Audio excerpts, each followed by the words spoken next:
కి స్వాగతం. A manual to self సూచనలు లేదా సమాచారాన్ని అందించే స్వీయ శోధన సాధనం.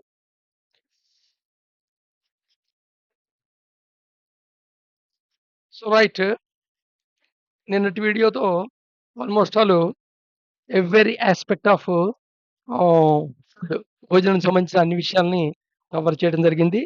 అయితే ప్రెజెంట్ మీ స్టేటస్ ఏంటి? ప్రెజెంట్ ఉన్న హాబిట్ ఏంటి? ఫుడ్ విషయంలో దాన్ని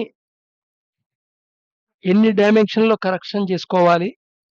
సో, ఈ డైమెన్షన్ కరెక్ట్ చేసుకునే ప్రాసెస్సు గ్రాడ్యుయల్‌గా ఉండాలి. చాలా స్మూత్ ట్రాన్స్‌ఫరింగ్ జరగాలి. ఒక ఫేజ్ నుండి ఒక ఫేజ్‌కి. దీంట్లో అన్నీ చెయ్యాలని తాపత్రయపడొద్దు. అబ్బో! ఇన్నున్నాయి చాలా కష్టంలే అని వదిలేయొద్దు. గ్రాడ్యుయల్‌గా ఎన్ని కుదిరితే అన్ని నెమ్మదిగా ఒక్కొక్కటి ఇంకార్పొరేట్ చేసుకుంటూ వెళ్తుండండి. Consistency important. కొంచెం కొన్నాళ్ళయ్యేప్పటికి చాలా పెద్ద మార్పుకు గురి చేస్తుంది. దీనికి పెద్ద ఉదాహరణ అక్కర్లా. ఈ వీడియోలో ఉదాహరణ. దగ్గర దగ్గర 600 పైచిలుకు వీడియోలయ్యాయి. ఇవన్నీ ఒక్కరోజు అయినవి కావుగా. రోజుకి 10 నిమిషాలు చొప్పునే. ఒక 600 దాకా వచ్చేసింది. సో, ఏదైనా కొంచెం చేస్తుంటే కొన్నాళ్ళకి పెద్ద పనయిపోతుంది. మనం ఒక్కసారే పెద్ద పని చేయాలని తలకు మించిన భారం నెత్తినేసుకొని అది మోయలేక చివరికి డ్రాప్ అయ్యి నా వల్ల కాదు అని చెప్పి ఆత్మన్యూనతతో వదిలేస్తూ ఉంటాం మాట. సో, అలా కాకుండా చూసుకోండి. సో, ఏదైనా ఫుడ్డు అనేది చాలా ప్రైమరీ యాస్పెక్ట్. ఏదో సింపుల్‌గా ఏదో రుచి కోసం తింటున్నాను, బతకడానికి తింటున్నాను కాదు. సో, రైట్ నెక్స్ట్ ప్రొసీడ్ అవుదాం. Am I some significant mortal or am I the very essence of God? నేను ఏదో అల్పమైన మానవుడినా? లేక దైవ స్వరూపాన్నా? సో, ట్రాన్స్‌లేషన్‌లో ఇక్కడ దైవ స్వరూపాన్న అని రాసినప్పటికి the very essence of God అంటే జాగ్రత్తగా ఇప్పుడు సపోజ్ ఫ్లవర్స్ యొక్క ఎసెన్స్ అంతా దాని యొక్క అత్తరు. ఫ్లవర్ యొక్క ఎసెన్స్ అంతా సెంట్ కింద, అత్తరు కింద వస్తుంది. సేమ్ అలా అన్నమాట. సో, గాడ్ యొక్క వెరీ ఎసెన్స్ ఏది ఉందో, సారాంశం ఏముందో అదేనా నేను అని. అంటే దేవుడు ఎలాంటి రూపమో నేను అలాంటి రూపాన్నా అని. సో, నేను ఏదైనా అల్పమైన మానవుడినా? లేక దైవ స్వరూపాన్నా? సో, ప్రతి పదాన్ని డెప్త్‌గా అర్థం చేసుకోవడానికి ట్రై చేయండి. నేను ఏంటనేది ముఖ్యం కాదు. నేను ఎలా జీవిస్తున్నాననేదే ముఖ్యం. సో, ఇక్కడ చాలా క్రూషియల్ ఇంపార్టెంటు. నేను బలాంది అనేది ముఖ్యం కాదు అంటే దాని సంగతి ఆలోచించకని కాదు. యాక్చువల్‌గా అది ఎక్స్‌పీరియన్షియల్ రియాలిటీ అవ్వదు గదా! ఎవరో చెప్పిందైనా వింటాం లేదా ఏదో పుస్తకంలో అయినా చదువుతాం. నీకిష్టమైతే నమ్ము, నువ్వు ఇష్టం పోతే నమ్మకు. సో, అదొక బిలీఫ్ సిస్టమ్‌కే అవుతుంది. నేను మనిషినా? లేదా నా సెల్ఫ్ అనేది ఒక ఎసెన్స్ ఆఫ్ గాడా? సో, అనేది సో, అహం బ్రహ్మాస్మి వినటానికి చాలా బావుంది. కానీ అది ఎక్స్‌పీరియన్షియల్ కాదు కదా! మనకి ఎక్స్‌పీరియన్స్ ఏంటంటే, ఎలా జీవిస్తున్నాననేది మటుకు మనకి ఎక్స్‌పీరియన్స్ అవుతూనే ఉంటుంది. నేను ఎలా జీవిస్తున్నాను అనేది ముఖ్యం ముందు. ఎందుకంటే, సైకలాజికల్ బీయింగ్ స్టేట్‌లో ఉన్నాం. మనం హ్యూమన్ బీయింగ్ కింద మారాలి ముందు. అప్పుడే స్పిరిచ్యువల్ బీయింగు, గాడ్ హిమ్‌సెల్ఫ్ అనే స్టేట్స్ అనేవి చాలా దూరంలో ఉన్నాయి. జీవించటానికి నేను తినాలి, తాగాలి, నిద్రపోవాలి. What does it matters what I am? It is how I live that matters. To live, I have to eat, drink, sleep. And therefore, how I eat and drink and sleep is important. To live, I have to breathe. Therefore, how I breathe matters to live. I have to think. Therefore, how I think matters. జీవించడానికి నేను తినాలి, తాగాలి, నిద్రపోవాలి. కాబట్టి నేను ఎలా తింటున్నాను, ఎలా తాగుతున్నాను, ఎలా నిద్రపోతున్నాను అనేది ముఖ్యం కదా! సో, ఇక్కడ టేస్ట్‌కి ఇంపార్టెన్స్ ఎక్కడుంది? Taste is required. అన్ని టేస్ట్‌లు కావాలి. కానీ టేస్ట్ కోసమే తిండి కాదు. జీవించడానికి తిండి. తినటానికి బతుకుతున్నావా? బతకడానికి తింటున్నావా? ఫస్ట్ ఈ క్వెషన్ క్లారిఫై అవ్వాలి. జీవించడానికి నేను శ్వాస తీసుకోవాలి. కాబట్టి నేను ఎలా శ్వాస తీసుకుంటున్నానో అనేది ముఖ్యం. జీవించడానికి నేను ఆలోచించాలి. కాబట్టి నేను ఎలా ఆలోచిస్తున్నానో ముఖ్యం. సో, మనం ఫుడ్ గురించి మాట్లాడాం కాబట్టి ప్రస్తుతం శ్వాస గురించి మాట్లాడుతున్నాం. ఇప్పుడు ఈ నెక్స్ట్ వీడియోలోంచి. తర్వాత నిద్ర గురించి మాట్లాడదాం. తర్వాత ఆలోచన గురించి మాట్లాడదాం. సో, నిద్ర, తిండి, శ్వాస, ఆలోచన. ముందు ఈ నాలుగిటిని కరెక్ట్ చేసుకోవాలి.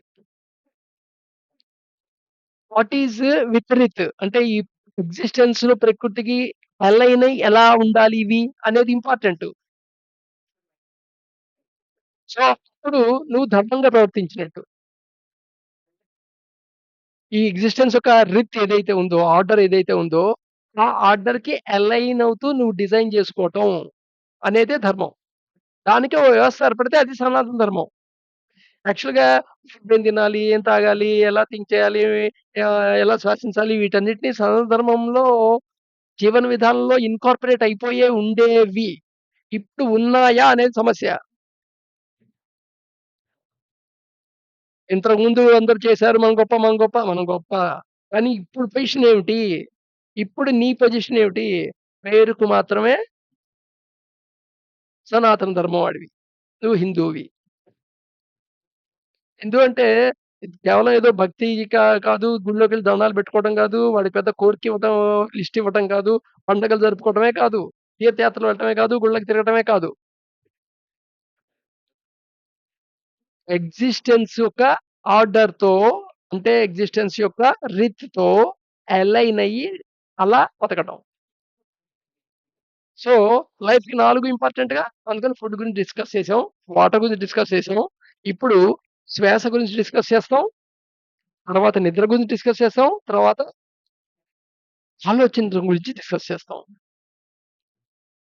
ఆ తర్వాత వస్తుందండి మీకు యోగాలు, యోగాసనాలు, ప్రాణాయామాలు ఇవి.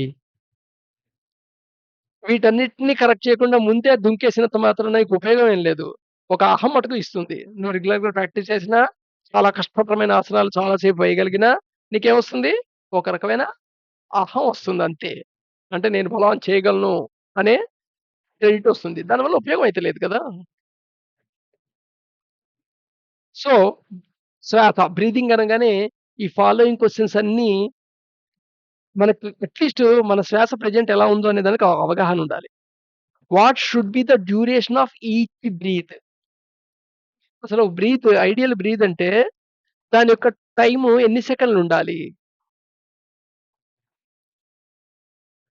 లేదా రేంజ్ తీసుకుంటే ఎన్ని సెకన్ల నుండి ఎన్ని సెకన్లుండాలి ఒక బ్రీతు?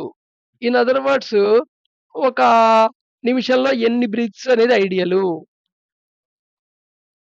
ఎన్ని బ్రీత్స్ ఉంటే you are animistic in animal nature. ఎన్ని బ్రీత్స్ పర్ మినిట్ ఉంటే you are in psychological being. ఎన్ని బ్రీత్స్ పర్ మినిట్ ఉంటే you are a human being and so on. అలాగే what are the cubic contents of each breath? ఒక బ్రీత్‌లో నువ్వు ఎంత ఘన పరిమాణం గాలిని పీలుస్తున్నావు లేదా వదులుతున్నావు? Is it the same or in the same proportion for all cases? అందరూ క్యూబిక్ కంటెంటే పీల్చడం, ఒకే రకమైన ప్రపోర్షన్‌లో పీల్చడం, వదలటం అలాగే జరుగుతుందా? Or lungs like the limbs in proportion to the size of the body? మీ బాడీ మీ యొక్క చెస్ట్, స్టమక్ ఇక్కడ దాకా మెజర్ తీసుకుంటే దానికి ఒక రకమైన ప్రపోర్షన్‌లోనే నీ యొక్క చేతులుంటాయి.